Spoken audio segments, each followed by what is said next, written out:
ba ang mga malas sa kusina mo? Alisin natin ang mga ito para hindi na makadagdag sa kamalasan mo. Una sa listahan ng mga malas sa kusina ay kapag pinagtabi mo ang refrigerator open at lutuan mo. Alam mo bang nakapagdudulot to ng kamalasan sapagkat magkalaban po ang dalawang yan, elemento ng tubig at elemento ng apoy. Kapag pinagtabi mo, maaaring halimbawa na lamang ikaw ay magtatagumpay na, bigla itong papatayin ng tubig kaya't naudlot ang lahat ng tagumpay na dapat ay tatamasahin o mararanasan mo.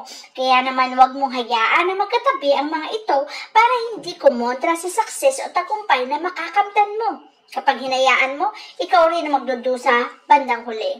Ikaw rin ang makakaranas ng maraming kamalasan at pagsisisihan mo rin ang bagay na yan.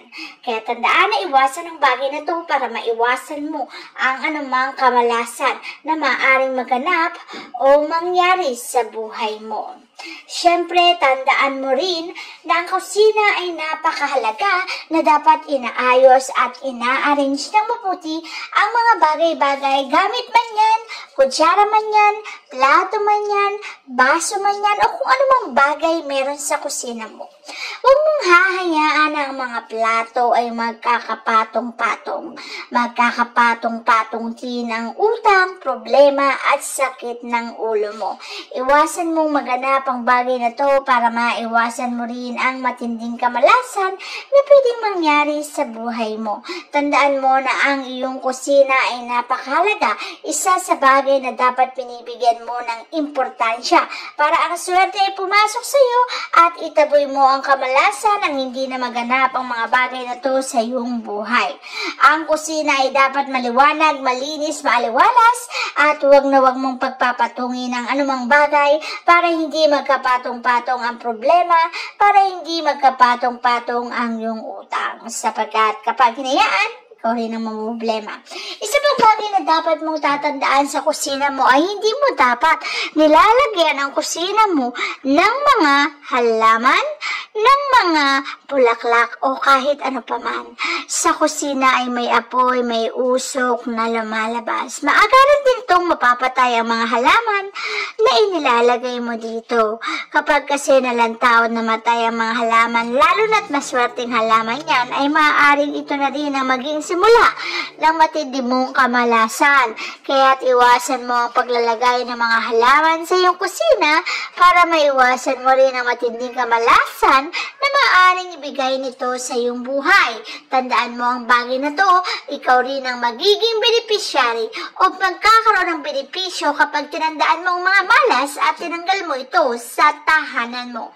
Isa pang dapat mong tandaan ay ang kusina ay hindi dapat direktang nakatapat sa anumang pintuan. Pintuan man yan ng kwarto, pintuan man yan ng main door, o pintuan sa kabila pang pintuan. Dahil kapag bungad mo sa pintuan kung sino agad ang matatanaw, alam mo bang abundance ay pwedeng lumabas ng iyong tahanan. Sa kusina kasi natin ginaganap ang mga bagay-bagay na nagbibigay ng abundance sa ating mga buhay. Kapag ang bagay na to ay lumabas sa iyong tahanan, maaari ding maitaboy ang swerteng maaaring magpabago sa iyong buhay. Kaya't huwag mong gawin ang bagay na to para makaiwas ka sa anumang dulot nitong kamalasan sa iyo. Kasi pag ito'y nagpatuloy at nagtuloy-tuloy sa buhay mo, magtutuloy-tuloy din ang kamalasang dulot nito sa iyong buhay at pagkatao. Isa pang bagay na dapat mong pakakatandaan ay ang pwesto ng mga gamit sa loob ng kusina. Huwag na huwag kang magpapwesto ng pa-L-shape kasi po merong block ng swerte at hindi tuluyang dadaloy sa loob ng tahanan mo. L-shape na kusina ay hindi maganda at hindi iniengganyo. Mas mabisa ang straight line na kusina at walang anumang anggulo para hindi magdulot ng kamalasan sa buhay mo. Kasi kapag L-shape po dito, ito'y sinasabing malas dahil ang bawat anggulo ng L-shape na yan ay magbibigay sa iyo ng matinding kamalasan na maaaring pagdusahan mo sa iyong buhay. Ayaw naman natin na ikaw ay magdusa. Ayaw naman natin na ikaw ay malasin, kaya't ang bagay na to ay dapat mong iniiwasan at tinatanggal sa iyong tahanan.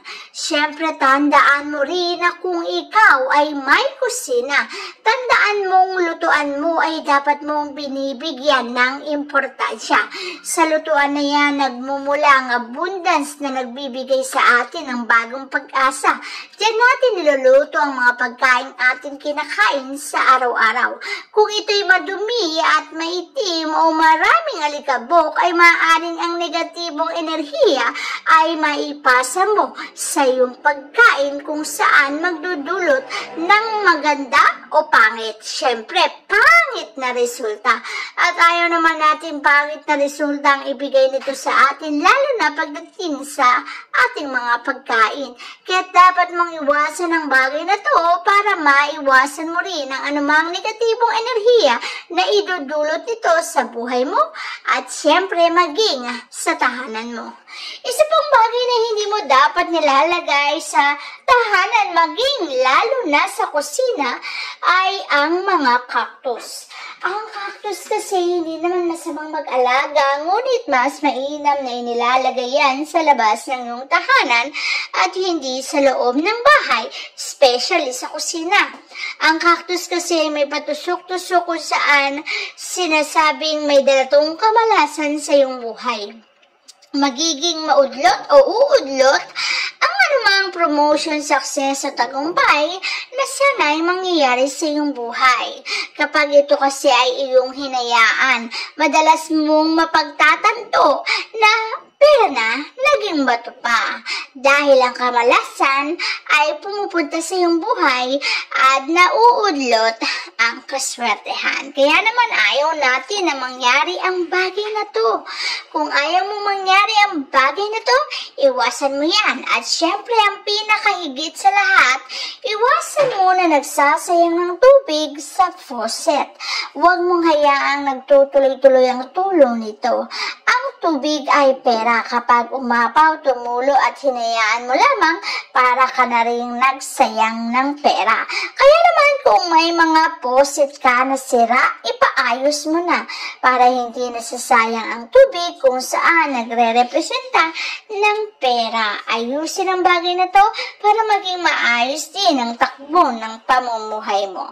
Kapag pinagpatuloy mo ang maayos na pamumuhay, unti-unti rin gaganda ang buhay mo. Tandaan mo, ang maayos na kusina ay magre-representa sa isang maayos na pamumuhay. Kaya't kapag maayos ka sa buhay mo, maayos ka sa bahay mo, magiging maayos din ang kinabukasan na maghihintay sa'yo. Kaya't simulan mo nang gawin ang mga bagay na to.